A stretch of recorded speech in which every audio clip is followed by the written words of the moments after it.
Momentos.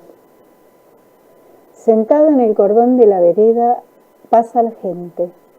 Juegan gurises, tocan bocina. El mundo cambia y revive. El tiempo corre y atina a despeinarme.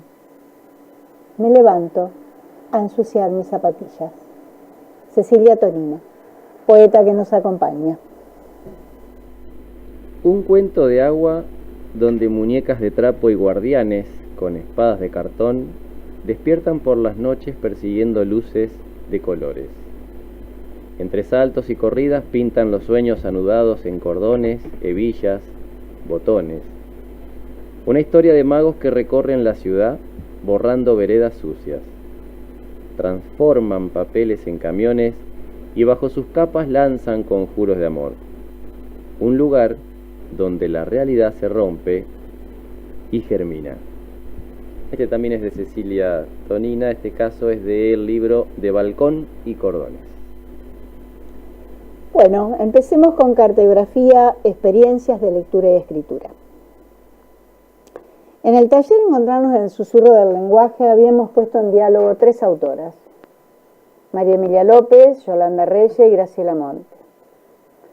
Allí pudimos ver la importancia que estas autoras le atribuyen a las prácticas de lectura y escritura en las primeras infancias, tema con el cual vamos a seguir en este conversatorio. En este nuevo taller, al que hemos denominado cartografías, experiencias de lectura y escritura, queremos profundizar aquella propuesta haciendo foco en la biblioteca de la sala como un espacio que potencia y que convoca. Levantar el papel donde escribimos y revisar mejor debajo. Levantar cada palabra que encontramos y examinar mejor debajo. Levantar cada hombre y observar mejor debajo. Levantar a la muerte y escudriñar mejor debajo. Y si miramos bien, siempre hallaremos otra huella. No servirá para poner el pie, ni para aposentar el pensamiento, pero ella nos probará que alguien más ha pasado por aquí. Roberto Juarros. Pensamos en la resignificación del espacio de lectura. Creemos que se hace necesario complejizar las obviedades, esto que parece algo natural.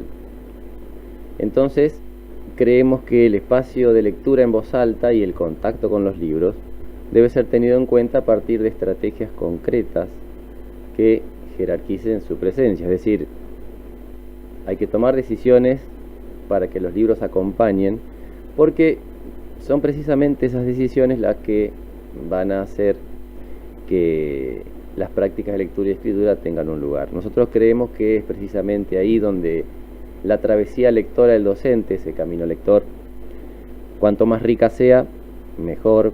Cuanto más interesante en recorrido sea, más aportará a la influencia de niños y niñas en la sala. Entonces, creemos que es necesario que los libros estén y entonces ahí, en esa presencia, tal vez, o seguramente, algunas escenas de lectura se den. Entonces creemos que es necesario resignificar esto que parece algo obvio, por eso decíamos de desnaturalizar esa obviedad. Y para eso nos acompaña una cita de Borges.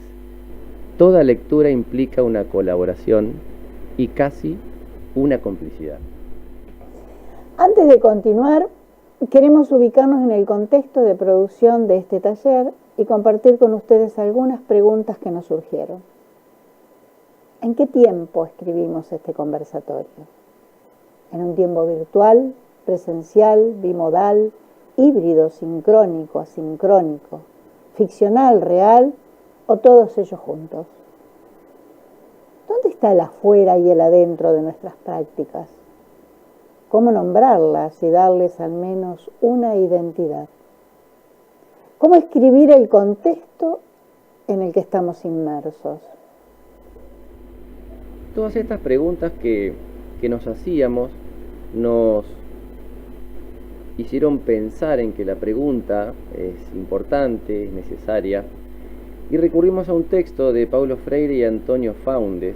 El libro se llama Por una pedagogía de la pregunta, en el que Faundes y Freire están conversando, están dialogando, y en un determinado momento le dice Antonio Faundes: todo conocimiento comienza por la pregunta. Se inicia con lo que tú llamas curiosidad. Pero la curiosidad es una pregunta.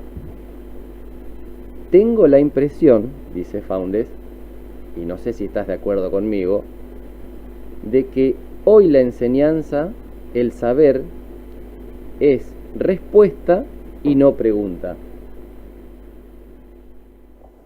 Si nos preguntamos, tendremos más herramientas para intentar mejorar nuestro propio mundo, nuestro propio ser, nuestras propias prácticas, para ser más capaces, para tener más indicios, para ser más astutos y ágiles en puntos de vista. Para nosotros este tiempo fue una época de preguntas. ¿Qué palabras circularon y qué hicimos con ellas? ¿Qué estrategias del discurso utilizamos como modo de construir conocimiento? Vamos a levantar la cabeza tomando como referencia esta idea de Roland Barthes, en este caso, para compartir un texto de La Rosa, de Jorge La Rosa, que nos pareció interesante porque habla de esa experiencia, de este tiempo en el que algo pasó, y vamos a ver si eso que pasó nos pasó. La Rosa dice esto: la experiencia tiene siempre algo de imprevisible, de lo que no se puede ver de antemano, de lo que no está ya visto de antemano. También tiene algo de impredecible, de lo que no se puede decir de antemano, de lo que no está ya dicho. Y además tiene algo de imprescriptible, de lo que no se puede escribir de antemano, de lo que no está escrito. La experiencia siempre tiene algo de incertidumbre.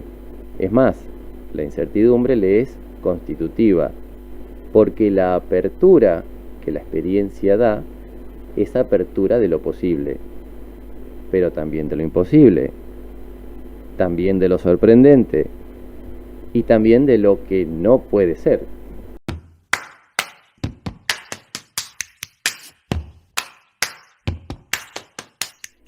Es La Rosa y sus incertidumbres y sus preguntas.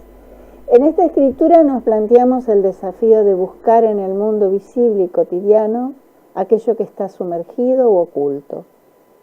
Desnaturalizar la mirada, corriendo el riesgo de asomarnos a una pregunta que está en los bordes, en los solapamientos, en los pliegues, en los márgenes, a modo de abismo algunas veces, que abre siempre otra pregunta en un proceso infinito, como una retahíla por lo que la realidad quiere volumen. ¿Cómo nombramos esta experiencia de dar clase a través de las redes sociales a la distancia? Al ser sujetos de esta experiencia, ¿qué nos pasó? ¿Cómo construimos experiencia a partir de esto que nos pasó? ¿Estamos dispuestos a mirar con esa intensidad? ¿Estamos dispuestos a no generalizar e ir analizando esa experiencia nuestra en este tiempo histórico que nos atravesó? ¿Pudimos apropiarnos de la nueva realidad para incorporarla a nuestra esfera, a nuestros planteos diarios? ¿O bien expulsarla de nuestro marco de experiencia a la espera de un tiempo otro, similar al que teníamos antes de la pandemia?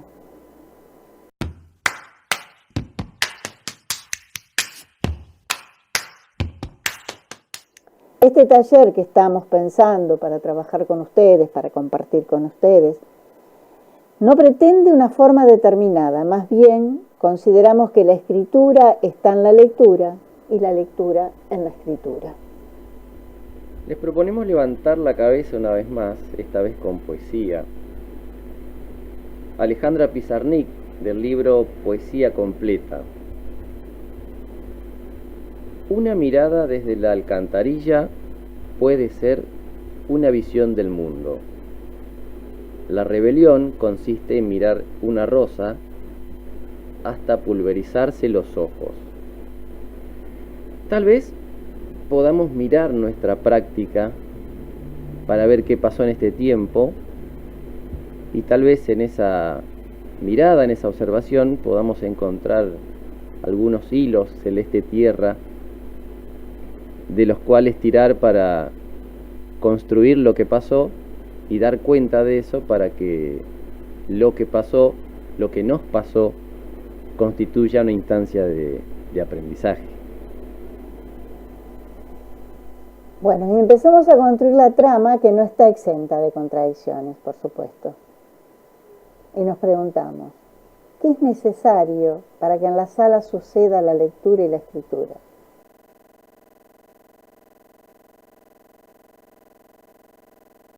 Y pensamos en 3 elementos. Libros disponibles, es decir, que haya libros. Por ejemplo, los libros del plan de lectura, otros que han llegado a las escuelas con anterioridad, libros que se hayan adquirido por parte de la política institucional, aportes literarios que hayan realizado las familias, entre otras posibilidades. Pero el libro tiene que estar disponible y al alcance de los niños. Creemos que además esos libros al alcance de los niños suponen una accesibilidad, que estén accesibles. O sea, no alcanza con que estén disponibles, con que haya, además tienen que estar al alcance. Una biblioteca al alcance de los niños, que ocupa un lugar central, como un lugar simbólico y real de la biblioteca, porque va a posibilitar que niños y niñas accedan cotidianamente, puedan acercarse al libro, puedan tomarlo, puedan encontrar en él texto, y tal vez esa sea una buena instancia o un comienzo o una continuidad en el aprendizaje de la lectura y la escritura, porque ahí van a haber textos escritos.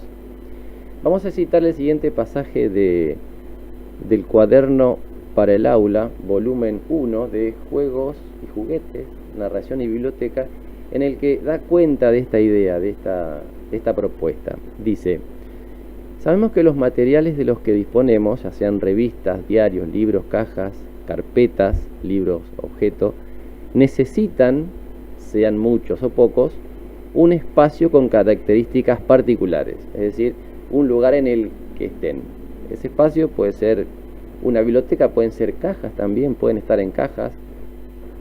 Verán de qué manera organizarlos. Eso será una decisión que tomarán quienes construyan la práctica, estudiantes y docentes. Lo interesante de este espacio, dice, es organizarlo, de manera que la presencia de sus materiales genere lectura por sí mismo, es decir, que convoque, que llame, que ofrezca. Es como si los libros en el lugar en el que están, esa presencia hace que uno se sienta interpelado por esa presencia. Entonces, tal vez haya quienes se animen, y si no, invitaremos a que tomen libros y a que participen de una situación de lectura.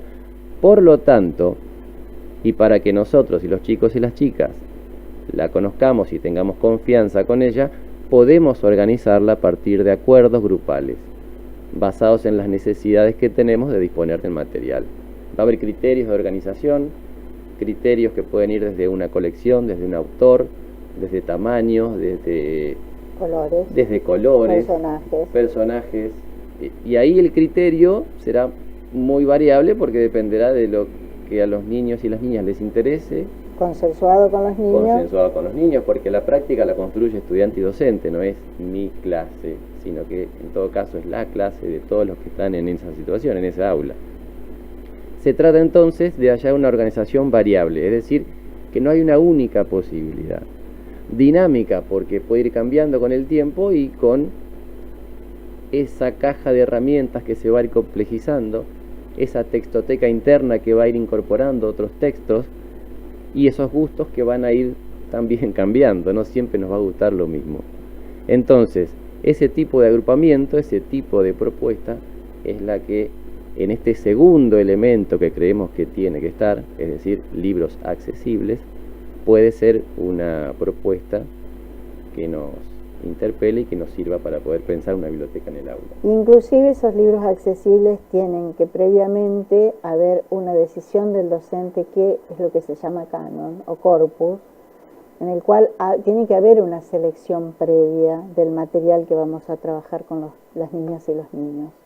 O sea, no coincidimos con la postura de que los niños tienen que elegir la biblioteca. Hay una elección previa del docente, que es la responsabilidad, que puede ser institucionalmente, puede ser por agrupamientos, pueden discutir y debatir los docentes sobre la temática, y el niño en base a eso después decidirá, ahí sí tomará la palabra, pero tiene que haber una decisión previa, eso lo dicen todos los autores. Sí, hay un recorte antes, una selección en la que el docente como funcionario público tiene una responsabilidad. Entonces, en esa responsabilidad, para eso es necesario que una tenga elementos del canon y de lo que significa construir un corpus de texto para poder tomar decisiones desde el punto de vista literario. Y eso se hace leyendo. O sea, acá partimos de que coincidimos y consideramos que es así, que el docente es el primer lector para que los niños sean lectores y las niñas.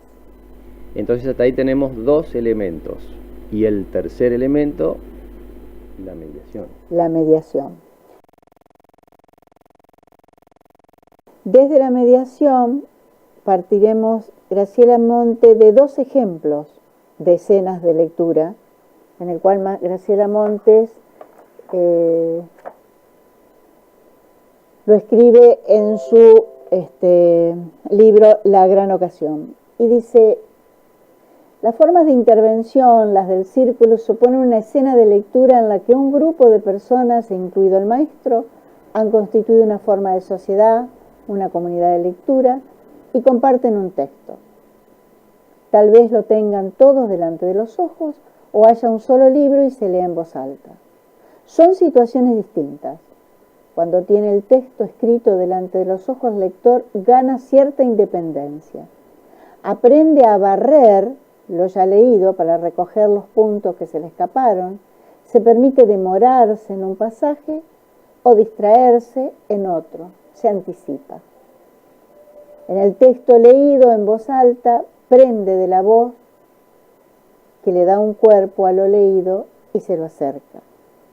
Es posible que sostenido, amparado en esa voz, sea capaz de transitar textos mucho más complejos de lo que se animaría a abordar cuando lo dejan solo frente a la letra.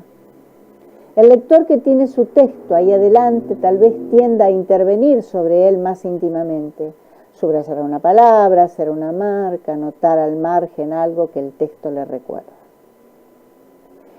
Como estas escenas que plantea Montes, hay varias escenas de lectura que pueden ir sucediendo en una sala, de la cual consideramos que el docente tiene un montón de herramientas y que irá ir buscando sistematizar esas escenas de lectura en un tiempo-espacio, hacemos hincapié en esto, que ellos consideran necesario. Sí, esas escenas, esas dos posibilidades, una, el docente leyendo en voz alta y en este caso estudiantes participando de la lectura como lectores de oreja y ojo, dirá Cecilia Bayur. Entonces, esa lectura en voz alta, esa práctica, representa un hacer, porque hay una actividad cognitiva ahí que un ejercicio que se está poniendo en marcha, un trabajo. No es perder el tiempo, no es un tiempo que se utilice de relleno, sino que tiene que ser un tiempo planificado, un tiempo pensado, un tiempo que al ponerlo en marcha represente una instancia de aprendizaje también para quienes participan de esa escena de lectura, de esa situación, de esa comunidad de lectores. Y para cerrar esta parte hablamos de un texto de María Emilia López que queremos compartir con ustedes, en la cual ella parte de una experiencia que ella tiene hace años en el sistema, en la Universidad de Buenos Aires, que ella trabaja con bebé de 45 días en adelante, y en su libro Un mundo abierto, cultura y primera infancia, María Emilia dice: un bebé que hojea y tironea un libro literario con interés está inmerso entonces en el territorio del arte. Esas experiencias van nutriendo su imaginario y a la vez le permiten ensayar los modos de construir ideas y metáforas y consecuentemente desarrollar su imaginación.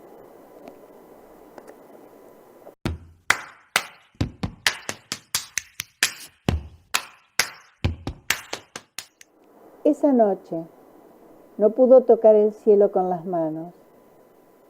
Toqué con el pulgar las estrellas más cercanas, con el meñique las más pequeñas, con el mayor las más altas, con el anular las más esquivas, con el índice descorrí las nubes que tapaban la luna de medianoche.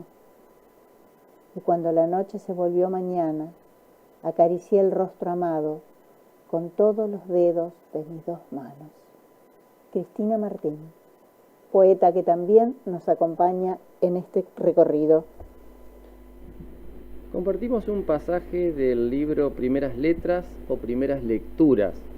Está en forma de pregunta. Pregunta que se hace Berta Braslavsky, que es la autora.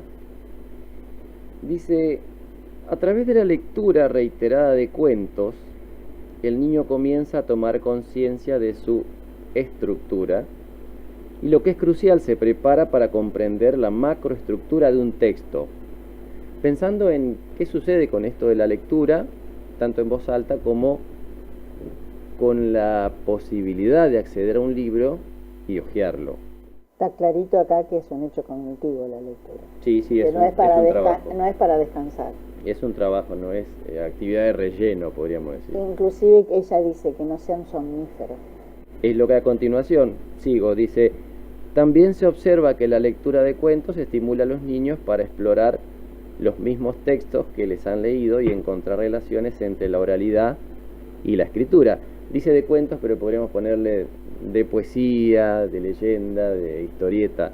Lo que sí es interesante es que en esa lectura encuentra relación entre lo oral y lo escrito. Entonces, si encuentra relación entre lo oral y lo escrito, hay un proceso de alfabetización, podríamos decir, que se pone en marcha. Ver escrito de una manera, ver leer escrito de una manera, escuchar leer escrito de una manera, hace que uno pueda ir incorporando en esa textoteca interna palabras, oraciones, si se quiere, párrafos, libros, tapas, imágenes. Claro, que para eso María Emilia López agrega también a eso, diciendo que no es que uno quiera adelantar la alfabetización, pero que el contacto con los textos literarios, el niño se va apropiando de distintas estructuras y de distintas herramientas que el adulto o la sociedad ha configurado para que eso sea lectura desde lo escrito, no únicamente desde la oralidad. Entonces, estas autoras, al igual que Graciela Monte, podemos decir que son las que acompañan esta presencia que nosotros queremos, que nos parece que tiene que ser importante en el aula, una biblioteca al alcance de los niños. Por eso tiene que estar en el aula. Sí, dice también que uno de los consejos más universalizados consiste en la lectura diaria. Crear el espacio-tiempo. Eso, 2 o 3 veces por semana. Bueno, lo ideal sería leer todos los días, porque la lectura es debería ser parte del cotidiano, parte de la vida misma. Y ahí es donde agrega esto lo del somnífero, que no sea una actividad para dormir, que podría serlo, no es que no lo sea, sino que no sea únicamente esa. Claro, que no sea esa la utilización de la lectura y literatura, sino que sea una lectura que implique este trabajo, que implique una comunidad de lectura que se comunica, que a partir de los textos pone en marcha un proceso de conversación, y en esa conversación van emergiendo otros textos que han sido leídos antes, otras películas que han sido vistas, porque en el camino lector no hay solo texto escrito, puede haber otras historietas que se hayan leído, anécdotas, experiencias que remitan a esa lectura que se pone en marcha. Que es una manera de habitar ese espacio. Si no se va habitando el espacio, volviendo a la idea de biblioteca, ese espacio no existe. O sea, nosotros tenemos que ponerle la presencia. Y retomo María Emilia, dice, ¿cómo crear esas instancias, ¿no? ¿Qué lugar ocupa el juego con los otros, la lectura, el canto, cuando el vínculo no es una condición dada, sino un desafío por conquistar? ¿Cómo alimentar la capacidad metafórica de las poblaciones más desfavorecidas social y económicamente, necesitadas también de bienes culturales y de experiencias simbólicas? Los bienes culturales y las experiencias simbólicas son dos tópicos que tanto para María Emilia López como para todas las autoras que estamos tratando y que hemos leído, y Braslavsky, son fundantes para la alfabetización. La alfabetización no son las letras, enseñar las letras, dijera Braslavsky. Alfabetización es otra cosa. Por lo menos como lo entienden estas autoras con las cuales coincidimos. Y para eso se necesita un tiempo. Ese tiempo, si no está, dirá Graciela Montes en la gran ocasión, hay que crearlo. Un tiempo para hojear, para morder, para tocar los libros, para poder estar con esos libros. Ese tiempo hay que generarlo, tal vez al punto de convertirse en un hábito, en una costumbre, en una práctica.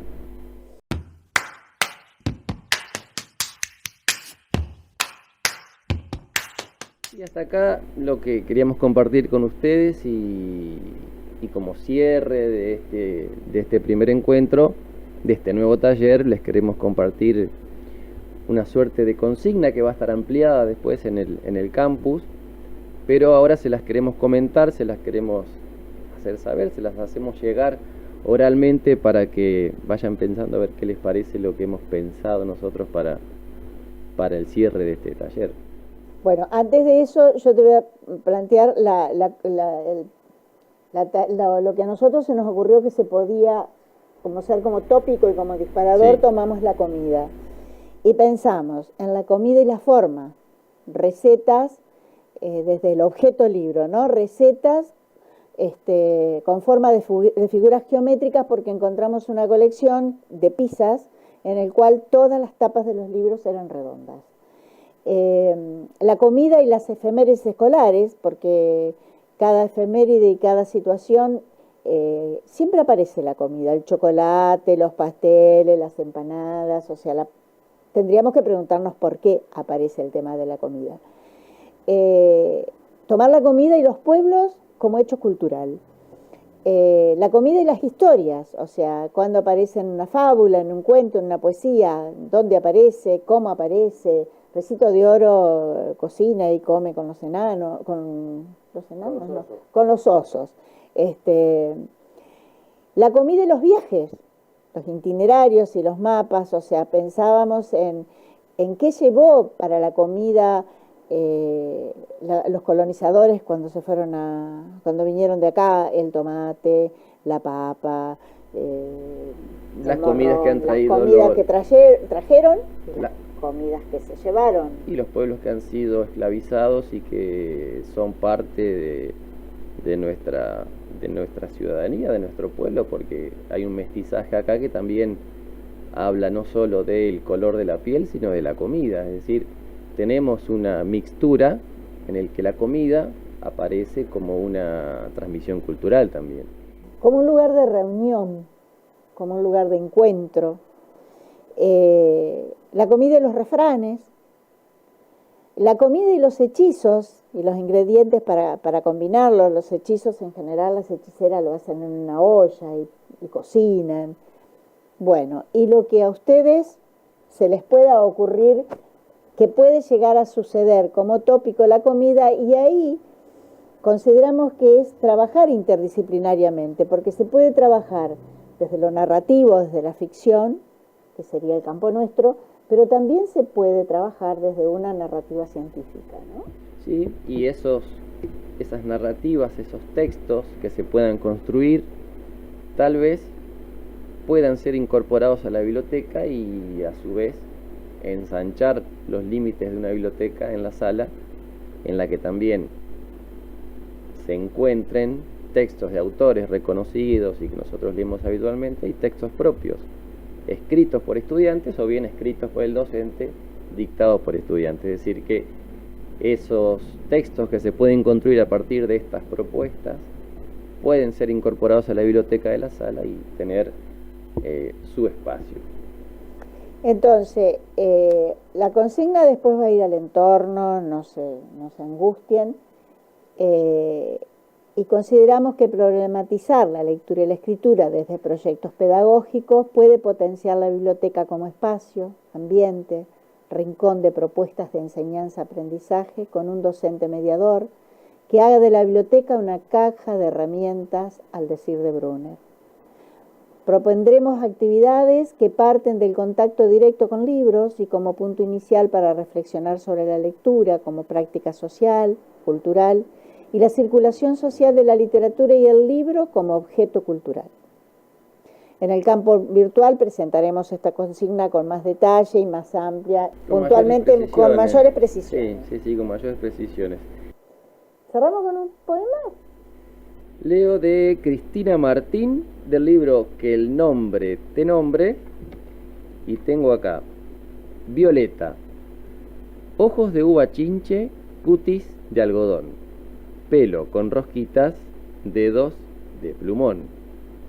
Todo el arco iris cabe en tu paleta, de amarillo a sol, de mora a violeta. Escucha, Violeta, yo quiero saber, ¿pintarías de cielo el amanecer? Y el otro se llama Juan Manuel. Juan es su primer nombre y el segundo, Manuel. Jugador de superhéroes y lenguaje cordobés. Un chico muy parlanchín del país del cuartetazo charla un rato con su mami mientras la llena de abrazos. Su papá lo deja libre para cantar a los niños. Entonces se calla y juega con ojos de niño. Bueno, hasta acá llegamos. Hasta el próximo encuentro. Muchísimas gracias.